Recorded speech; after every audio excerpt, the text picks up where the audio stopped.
حمد والصلاة والسلام اصول فارسی درس نمبر 45۔ ہم نے ضمائر کا بیان پڑھا تھا اور کل 36 ضمیریں اپنے سیغوں کے ساتھ پڑھی تھیں اور کل 6 اقسام سامنے آئی تھی ضمیروں کی اور ہم نے اس طرح تقسیم کی تھی کہ ضمیر 2 قسم پر ہے، یا متصل ہوگی یا منفصل ہوگی۔ ادھر دیکھو، یا متصل ہوگی یا منفصل ہوگی۔ متصل کیا ہے؟ جو ملی ہوئی ہو۔ منفصل کیا ہے؟ جو فاصلے پر ہو۔ اور ہر ایک کی 3 قسمیں ہوں گی، مرفوع ہوگی یا منصوب ہوگی یا مجرور ہوگی۔ مرفوع کیا ہے؟ مرفوع کیا ہے؟ جو کلام میں فاعل یا نائب فاعل یا مبتدا واقع ہو، ٹھیک ہے۔ اور منصوب کیا ہے؟ کہ جو کلام میں مفعول بہ واقع ہو۔ اور مجرور کیا ہے؟ جو اسم کے بعد آئے یا حرف جار کے بعد آئے، اس وجہ سے وہ مجرور ہوگی۔ یہ 3 تعریفیں آپ کے سامنے آ گئیں۔ اب آپ نے ہر ایک کی تعریف جوڑنی ہے۔ دیکھو، مرفوع ضمیر مرفوع متصل کیا ہے؟ وہ ملی ہوئی ضمیر جو کلام میں فاعل یا نائب فاعل یا مبتدا واقع ہو۔ ضمیر جو کلام میں فاعل یا نائب فاعل یا مبتدا واقع ہو۔ اب منصوب متصل کیا ہے؟ وہ ملی ہوئی ضمیر۔ تعریف ہمیشہ کامل کیا کریں۔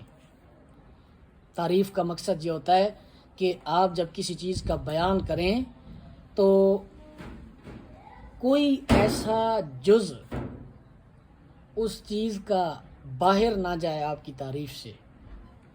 تعریف کرنے کا مقصد یہ ہوتا ہے ممتاز کرنا دوسری چیزوں سے۔ جب امتیاز ہی پیدا نہ ہو تو پھر تعریف کا فائدہ نہیں ہے۔ منصوب متصل وہ ملی ہوئی ضمیر، ٹھیک ہے، جو کلام میں مفعول بہ واقع ہو۔ اب دیکھو، اس پر کوئی اعتراض نہیں اٹھ سکتا۔ متصل کو بھی ہم نے بیان کر دیا، ٹھیک ہے۔ تعریف میں ہمیشہ قیودات لگائی جاتی ہیں، کلام کو قید کیا جاتا ہے۔ اگر کلام کو آوارہ چھوڑیں گے تو اس پر اعتراض ہوں گے اور تعریف ناقص ہو جائے گی۔ مجرور متصل وہ ملی ہوئی ضمیر جو کلام میں اسم کے بعد آئے، یعنی مضاف الیہ بنے یا مجرور بنے یا جار کے بعد آئے۔ اس کے بعد منفصل مرفوع منفصل وہ ضمیر جو کلام وہ جدا ضمیر، وہ منفصل ضمیر جو کلام میں مبتدا بنے یا فاعل بنے یا نائب فاعل بنے۔ اسی طرح منصوب منفصل وہ منفصل ضمیر جو کلام میں مفعول بہ بنے۔ اسی طرح مجرور منفصل وہ ضمیر جو کلام میں مضاف کے بعد ہے، یعنی مضاف الیہ بنے یا پھر جار کے بعد ہے اور مجرور بنے۔ اب آگے فوائد دیکھو، آپ نے ان کو بہت غور سے سمجھنا ہے۔ یہ شاعری کے اندر، کتابوں کے اندر بہت استعمال ہوتے ہیں۔ یہ فوائد بتانے کا مقصد یہ ہوتا ہے کہ یہ چھوٹی چھوٹی چیزیں جب وہ کلام میں استعمال ہوتی ہیں جو قواعد سے باہر جا رہی ہوتی ہیں، پھر ان کو فوائد اور کے ذریعے گھیرا جاتا ہے، ٹھیک ہے۔ پھر جب کلام وہ مقام آتا ہے تو پھر بندہ حیران ہو کے نہیں بیٹھا ہوتا کہ ہم نے تو قاعدہ اور پڑھا ہے اور ادھر تو اور چیز آ گئی ہے۔ اس وجہ سے یہ فوائد بیان کیے جاتے ہیں۔ سمجھو، جب ضمیر منفصل کے ساتھ را کا اضافہ کریں تو اس وقت تو کی واو اور من کی نون اور کہ کی ہائے مختفی گر جاتی ہے۔ جیسے زدم ترا، میں نے مارا تجھ کو۔ زدی مرا، تو نے مارا مجھ کو۔ کرا زدی، کس کو تو نے مارا؟ اصل میں تھا زدم تو را، سمجھو، زدم تو را، زدی مارا، کرا کہ را زدی، کس کو تو نے مارا۔ یہی فائدہ بتا رہے ہیں کہ جب را علامت مفعولین حروف کے ساتھ آ جائے تو یہ واو، الف اور ہا یہ گر جاتے ہیں۔ ضمائر متصلہ شین تے میم جب کسی کلمہ سے لاحق ہوں تو ان کا ماقبل ہمیشہ مفتوح ہوگا۔ جیسے کتابش، لاحق آپ نے پڑھا ہے جو کسی کلمہ کے آخر میں ملے۔ کتابش پڑھیں گے، کتابش نہیں پڑھیں گے، کتابت پڑھیں گے، کتابم پڑھیں گے۔ مگر جب ان سے پہلے کاف بیانیہ یا صفتیہ یا صلہ کا ہو تو اس وقت اس کا ماقبل مکسور پڑھا جاتا ہے۔ جیسے کس، یہ اب ایک فائدہ بتا دیا. کیا بتا دیا جی؟ ضمائر متصلہ کے ساتھ جو ہے ضمائر متصلہ جب کسی کلمہ کے ساتھ لاحق ہوں گے تو کیا جی ان کا ماقبل ہمیشہ مفتوح ہوگا، اور اگر ان سے پہلے کا بیانیہ صفتیہ یا صلہ کا ہو تو مکسور ہوگا. جب ضمائر متصلہ شین تے میم ایسے کلمہ سے لائق ہوں جس کے آخر میں الف یا واو ہو تو الف اور واو کے بعد یا بڑھائیں گے، جیسے زدیم میرا چہرہ، رویم رویم میرا چہرہ، خدایم ٹھیک ہے جی میرا مالک، خدایت تیرا مالک، رویت تیرا چہرہ، رویم پڑھنا ہے اس کو، رویم میرا چہرہ. ٹھیک ہے، بات کی سمجھ آئی جو کہا انہوں نے؟ خدا یش اس کا مالک، رو یش اس کا چہرہ. ضمائر متصلہ شین تے میم ان پر حرف جار داخل نہیں ہوتا، حرف جار ان پر داخل نہیں ہوتا. جب ضمائر متصلہ شین تے میم ایسے کلمہ سے لائق ہوں جس کے آخر میں ہائے مختفی ہو تو ہائے مختفی کے بعد الف مفتوحہ کا اضافہ کریں گے، جیسے بندہ ام میرا غلام، بندہ ات، بندہ اش. کیا جی؟ ضمائر متصلہ ایسے کلمہ سے لائق ہوں جس کے آخر میں ہائے مختفی ہو تو ہائے مختفی کے بعد الف مفتوحہ کا اضافہ کریں. اصل میں تو میم ضمیر تھی، اصل میں تو شین ضمیر تھی ہیں، اصل میں تو تا ضمیر تے ضمیر تھی، تو الف کا اضافہ اسی امتیاز کے لیے کیا کہ ہا کے بعد یہ لفظ پڑھنا ثقیل ہیں.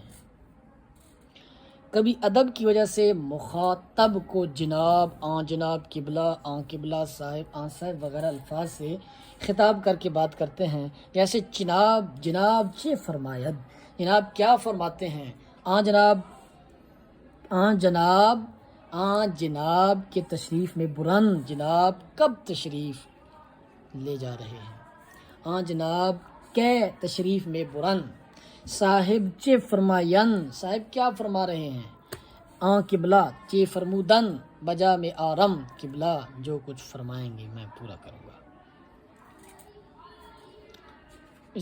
اس میں کوئی قابل وضاحت بات نہیں ہے، ساری آسان باتیں ہیں، صرف میں کتاب کے تسلسل کے لیے آپ کو بیان کر رہا ہوں.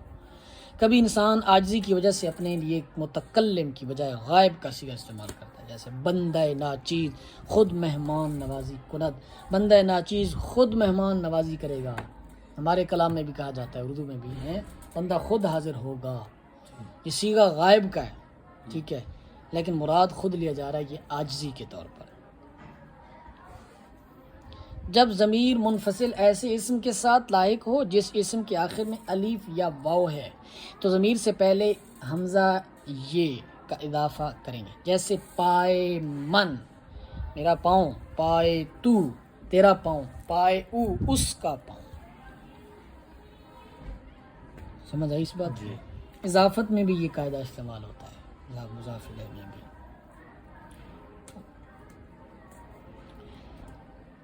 اور یہ بھی اضافت ہی ہو رہی ہے. مضاف الیہ کی آپ کو اردو میں کیا پہچان بتائی تھی؟ اس کے ترجمہ میں کا کی کے را ری رے نا نی نے آئے. جب ضمیر ایسے اسم سے لاحق ہو جس کے آخر میں ہائے مختفی ہو تو ہائے مختفی کے اوپر حمزہ پڑھیں گے، جیسے خامہ من میرا قلم، بندہ شما تمہارا بندہ. ہائے مختفی ہو تو ہائے مختفی کے اوپر حمزہ پڑھیں گے، جیسے اضافت کے لیے بتا رہے ہیں، میرا قلم، بندہ شما.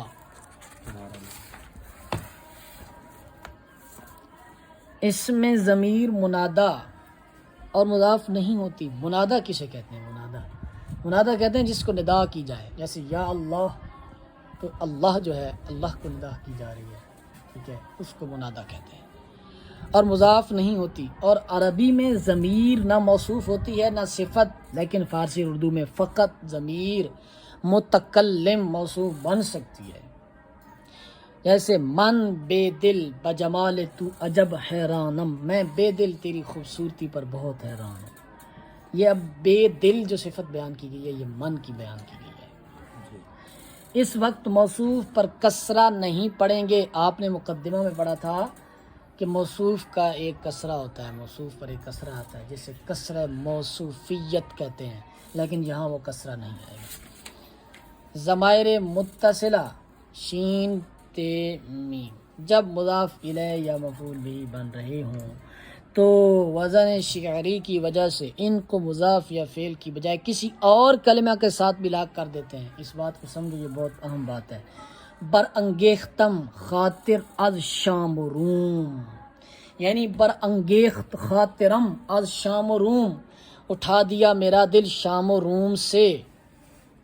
دیکھو سمجھو بات کو، میم ضمیر کیا ہے؟ متکلم کی، ٹھیک ہے، متکلم کی ضمیر ہے. اب ترجمہ میرا دل، دل من، ٹھیک ہے، میرا دل یہ آپس میں مضاف الیہ ہو رہے ہیں، جی ٹھیک ہے. لیکن میرا کی من کی میم جو میم ہے میرا، جس کے ترجمہ ہم کر رہے ہیں، وہ خاطرم کے ساتھ آنی چاہیے تھی. میرا دل خاطر کے لیے مضاف الیہ ہے، لیکن اس کو انگیخت کے ساتھ لگا دیا. کیوں؟ رعایت سجا کے لیے، شاعری کے وزن کی رعایت کرتے ہوئے.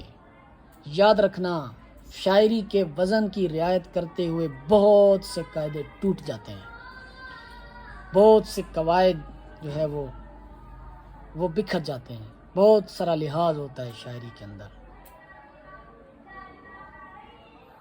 ٹھیک ہے.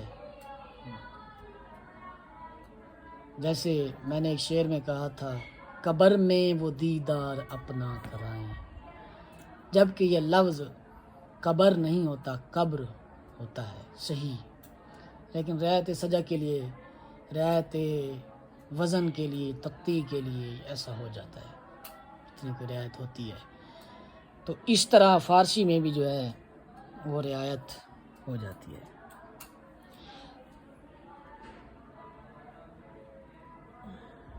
اس مثال میں میم خاطر کا مضاف الیہ ہے. ہاں، ترکیب کرتے ہوئے آپ اس کو خاطر کا مضاف الیہ ہی کہیں گے، جو وزنی شعری کی وجہ سے برانگیخت کے آخر میں لگا ہوا ہے.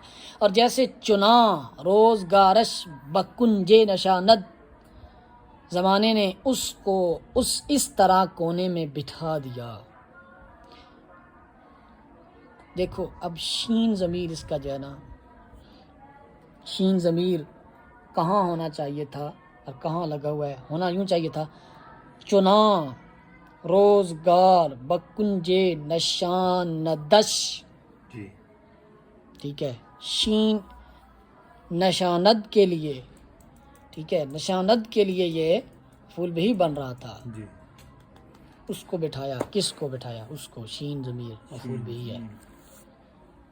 لیکن انہوں نے رعایت شاعری کے لیے، رعایت سجا کے لیے روزگار رش کے ساتھ لگا دیا.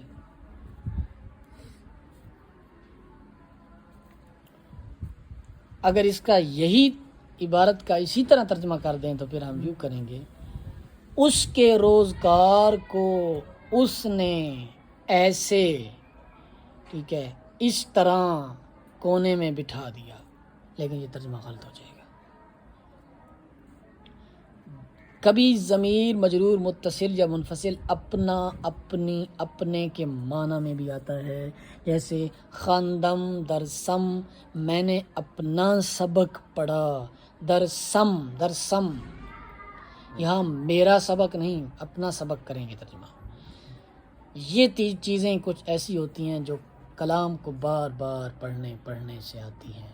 بار بار ترجمے کرنا، بار بار کتابیں لغتیں کھولنا، ٹھیک ہے، بار بار تطبیق دینا، سیاق و سباق دیکھنا، بار بار ترجمے کے اندازے کرنا، کبھی غلط ہونا کبھی ٹھیک ہونا. اس طرح یہ چیزیں سمجھ آتی ہیں کسی بھی کلام، کسی بھی زبان کی. جب کسی جملہ میں دو چیزیں غائب یا حاضر یا متکلم کی آئیں، دو ضمیریں غائب یا حاضر یا متکلم کی، اس طرح کہ ان میں سے پہلی ضمیر فاعل ہو اور دوسری ضمیر مضاف الیہ ہو تو دوسری ضمیر خود کے معنی میں ہوگی. یہ قاعدہ بیان کر رہے ہیں. جیسے خواندم درسم، میں نے اپنا سبق پڑھا، اپنا میں نے خود، جی خواندم درس سے خود، یہ تھا اصل درس خود خود. اور جیسے خواندی کتابت، تو نے اپنی کتاب پڑھی، خواندی کتاب تو یا کتاب خود. زید برد یا زید برد پس رش، زید اپنا بیٹا لے گیا. پس رش، اب دیکھو پسر اسم ہے، مضاف ہے، ہیں مضاف جو ہے وہ اسم ہوتا ہے، اسم ہے اور شین اس کی لازمی بات ہے مضاف الیہ ہوگی. تو یہ ضمیر کون سی ہے؟ کون سی ضمیر ہے؟ پس رش. شین ضمیر کون سی ہے؟ شین ضمیر ہاں ضمیر متصل مجرور متصل ہے، اسم کے ساتھ آئی ہے. تو یہی بات بتا رہے ہیں کہ دیکھو پہلے ایک ضمیر، دو ضمیریں آئیں اس میں.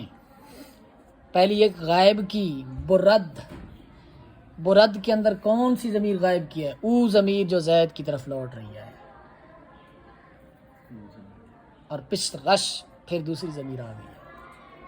ٹھیک ہے، دوسری ضمیر کون سی ہو؟ یہ ہے پہلی ضمیر فاعل ہو اور دوسری ضمیر مضاف الیہ بن رہی ہو. تو پس رش مضاف الیہ بن رہی ہے، اس وجہ سے اس کو یہ خود کے معنی میں آئے گی. تو یہ تھا آج کا بہت ہی اہم درس. اس کے بعد ہے مشق. ھذا ھو المرام اللہ عالم حقیقت الکلام.